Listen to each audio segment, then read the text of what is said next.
Welcome back to the deep dive. Today we're not just watching a TV show. We are stepping into a lab. We're putting on the goggles, we're checking the ventilation, and we're going to observe a volatile reaction that really it changed television history. It absolutely did. We're talking about Breaking Bad, but, we aren't doing the Wikipedia summary.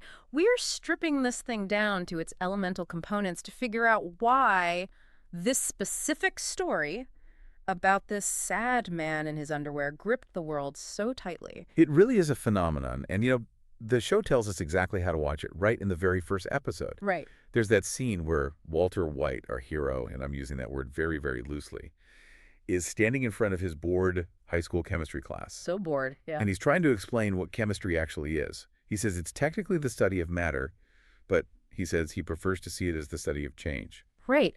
Electrons, they change their energy levels. Molecules change their bonds. Elements combine and change into compounds. Oh, yeah. It's the thesis statement for the entire series right there in the first 10 minutes. Exactly. It's about growth, decay, and transformation. And that's our lens for this deep dive.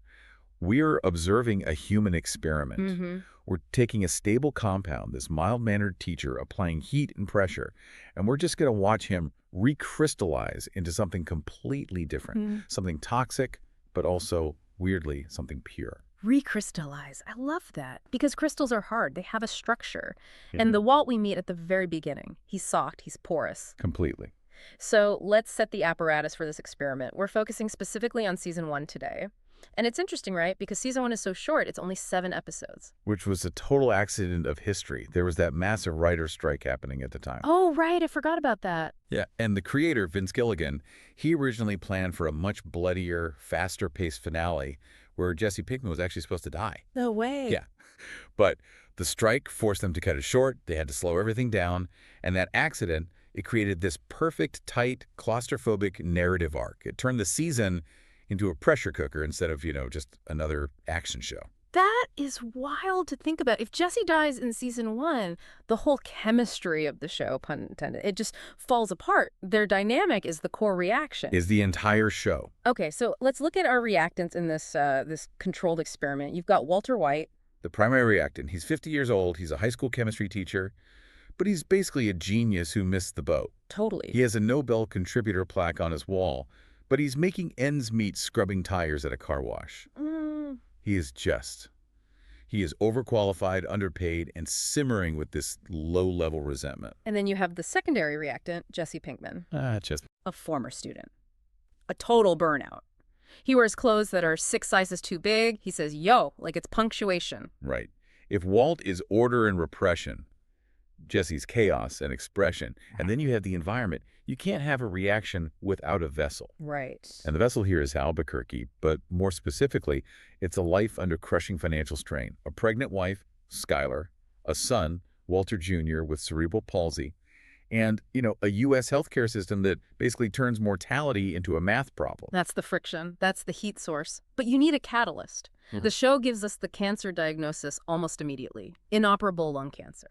But I want to challenge that a little bit. Is the cancer really the catalyst, or is it just the excuse? That is the central question of the whole series, isn't it? The cancer is the inciting incident, in screenwriting terms. It strips away the fear of consequences because he's already got a death sentence. But I think you're right. The real catalyst, the thing that actually drives the reaction forward, it isn't fear of death. It's pride. It's what you could call the seduction of competence. The seduction of competence. Let's put a pin in that, because I think that explains why we, the audience, we kind of root for him even when he's doing these terrible things. We do. We love watching people be good at their jobs, even if that job is making illegal narcotics. Precisely, yeah. Okay, so let's get visual. The pilot, it opens in media res. We are looking at just chaos. There's a pair of pants flying through the air, an RV crashing into a ditch, and out climbs this man in tidy whities and a gas mask. It's such a disorienting image. It immediately tells you, this is not a procedural, this isn't Law and Order, this is absurd. Yeah. And it strips Walt of his dignity instantly. You see his pale legs, a cheap underwear, its domesticity stripped bare, and looks ridiculous against this harsh, beautiful desert landscape. And the contrast is just brutal because the show then cuts back to his normal life. the 50th birthday. Man, that breakfast scene. I physically cringe every single time I watch it. The veggie bacon. Skyler serves them veggie bacon, and she arranges it into the shape of a 50. Let's just look at the chemistry of that one scene. It's supposed to be a celebration. But the veggie bacon, it represents compromise. It represents a total lack of pleasure. Right. Skyler is managing his cholesterol, managing the finances, managing the mood. She's arranging the bacon like she arranges their whole life, just forcing a smile over a huge crack in the foundation. And Walt just takes it. He complains about the taste. It smells like Band-Aids, but he eats it. He's passive. He's what you'd call, chemically inert. Mm-hmm. And the color palette just emphasizes this, doesn't it? It's all beige. So much beige. Beige walls, beige clothes, beige food, and teal. It's the color of safety, but it's also the color of stagnation. It feels like a hospital waiting room. Yeah, it does. And then you compare that to the pilot's later scenes, the sickly green of the RV, the harsh yellow of the desert sun. The visual language is screaming that safety is suffocating him. So the diagnosis hits. He's at the car wash. He passes out. He gets the news. Inoperable. 2 years, maybe. And what's fascinating to me is his reaction. He doesn't cry. He notices a mustard stain on the doctor's coat. That dissociation is so key. He goes numb. It's a defense mechanism, sure, but I think it's also a form of liberation. If nothing matters, then the rules don't matter. Yeah. And that sets up the hinge moment, the ride along with his brother-in-law, Hank. Hank, the alpha male foil to Walt. He's loud, he's got a gun, he's a DEA agent. He takes Walt on a bus to, show him some excitement. And while Hank is playing hero out front, Walt sits in the car. And he sees Jesse Pinkman falling out of a second-story window next door. Yep. And this is where the chemist's brain just turns on. Most people would see a junkie escaping. Walt sees a discrepancy. Right. He sees the money Hank was bragging about on the news, the $700,000 bust, and he sees this idiot former student escaping. He connects the dots. He realizes there's a market inefficiency. Market inefficiency. That is a very polite, very Walt-like way to put it. Well, that's how Walt sees it. He doesn't see himself as a criminal yet. He sees himself as a consultant entering a new sector. Right. He approaches Jesse later, and the proposition is purely transactional. You know the business. I know the chemistry. He tells Jesse, I am awake, which is a terrifying thing to say to your drug dealer. It really is. But they get the RV, they drive out to the desert, right, and we get the first cook. And this is the first time we see Walt, actually. Is happy the right word? Authoritative might be better. Okay, yeah. In the classroom, the kids are on their phones. They don't care about covalent bonds. In the RV, Walt is the master. He scolds Jesse about the glassware. He talks about purity. We will not sell garbage. Mm-hmm. For the first time in years, he is commanding his space. He is precise. And the result is this glass-grade crystal that just blows Jesse's mind. Jesse calls it art.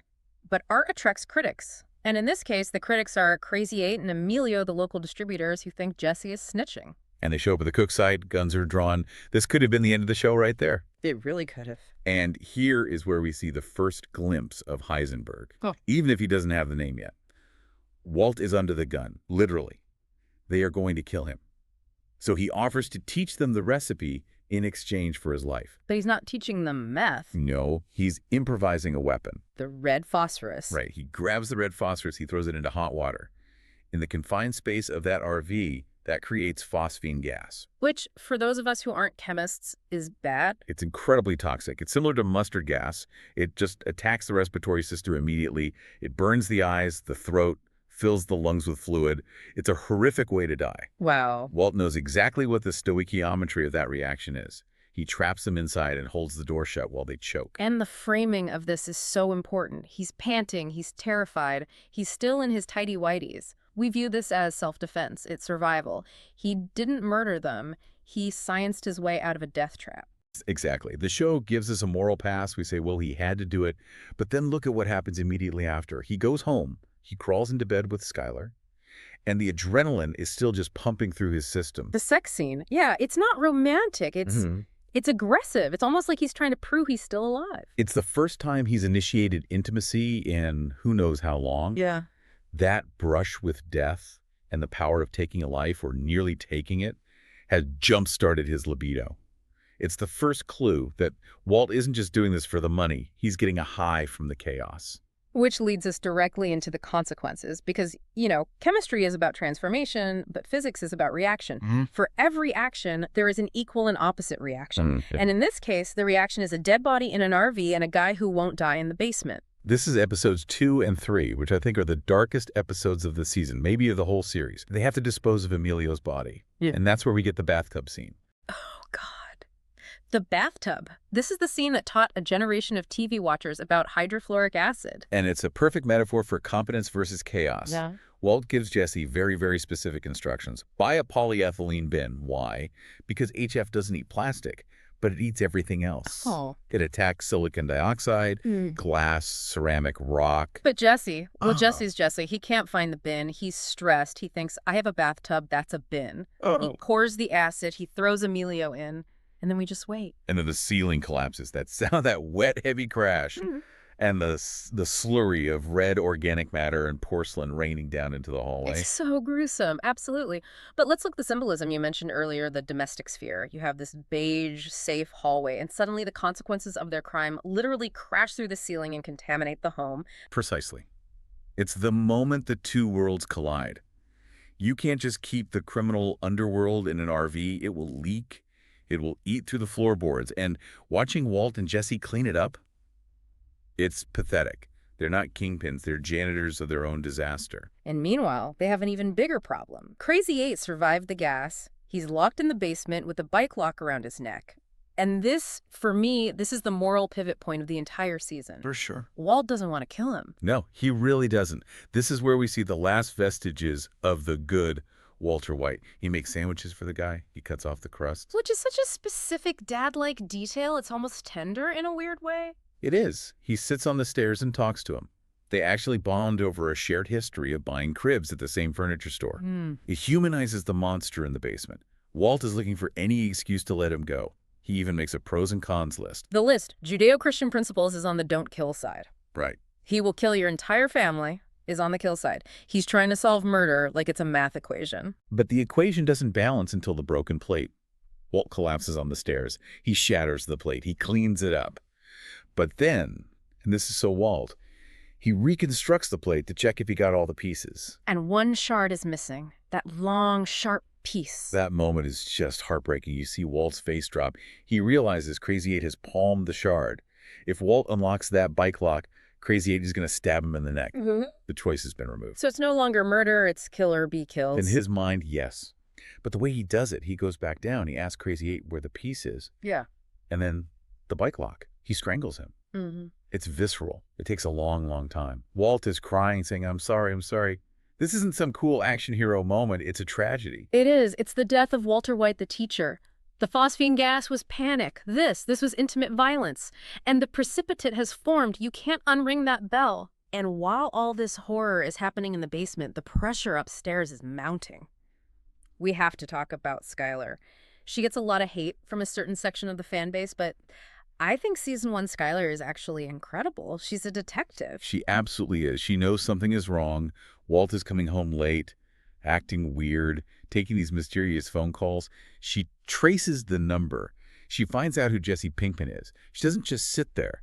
She goes to Jesse's house. She confronts him while he's trying to move Emilio's body. Yes. She blocks him in. She threatens him. She's terrifyingly protective. She's fighting for her family, just like Walt claims to be. But she's doing it within the bounds of, law and morality. Walt is doing it way outside. And this pressure forces Walt to drop the bomb. He tells the family about the cancer. But he uses the truth as a lie. He tells them about the cancer to explain his weird behavior, which effectively hides the meth cooking. It's so manipulative. It traps them. Now, everyone's walking on eggshells because Dad is dying. It gives him the ultimate cover. And this brings us to the gray matter intervention. This is just crucial for understanding the psychology of the show. The talking pillow scene, where everyone gets to hold the pillow and say how they feel about Walt refusing treatment. But then the solution just appears. Elliot and Gretchen, the billionaires. Right. And the backstory here is key. Walt helped found gray matter technologies with them back in grad school. He came up with the core research. They were a trio. Walt and Gretchen were a thing. Then, for reasons we don't fully know yet, Walt left. He sold his share for $5,000. That company is now worth billions. Billions, with a B. And Elliot, his old friend, offers to pay for the cancer treatment. Completely. No strings attached. It is the golden ticket. It solves the money problem. It solves the life problem. The show could end right here. And Walt says no. Why? Why on earth does he say no? Because it's not about the money. It never was. It's about the narrative of his life. If he takes the money, he is the charity case. He is the loser who needs his successful ex-friends to save him. He looks at Elliot and he sees the life he should have had. It's pure, undiluted pride. It's the sunk cost fallacy of his entire existence. He would rather cook meth in a dangerous RV and risk his family being murdered by cartels than just say thank you to Elliot. Exactly. The source material frames pride as a regent. The cancer is just the heat. Pride is the chemical that keeps the reaction sustaining itself. If he takes the charity, he admits defeat. If he cooks meth and makes millions, he's a conqueror. He's earning it.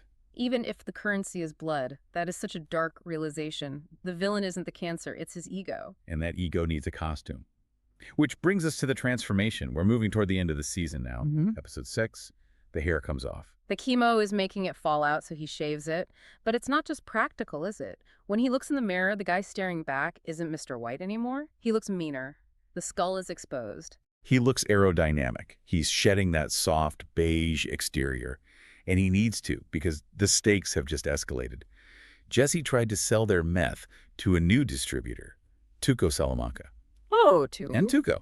Well, Tuco is not a reasonable businessman. He beats Jesse into a coma. So Walt has a choice, hide or escalate. And he chooses to walk right into the lion's den. This scene, this is the birth of the legend. He walks into Tuco's headquarters. He's holding a bag of what looks like meth. This is science's theater. Tuco just laughs at him. You want money for the dope I stole and the hospital bills for your partner. You've got nothing. But Walt is holding a crystal of fulminated mercury. Which is a real explosive, right? It is. Though the show definitely exaggerates its stability. You probably couldn't carry a bag of it around like that without blowing your leg off. Right. But in the context of the show, it's a magic trick. He throws a single crystal on the floor. Boom. The windows blow out. The dust falls.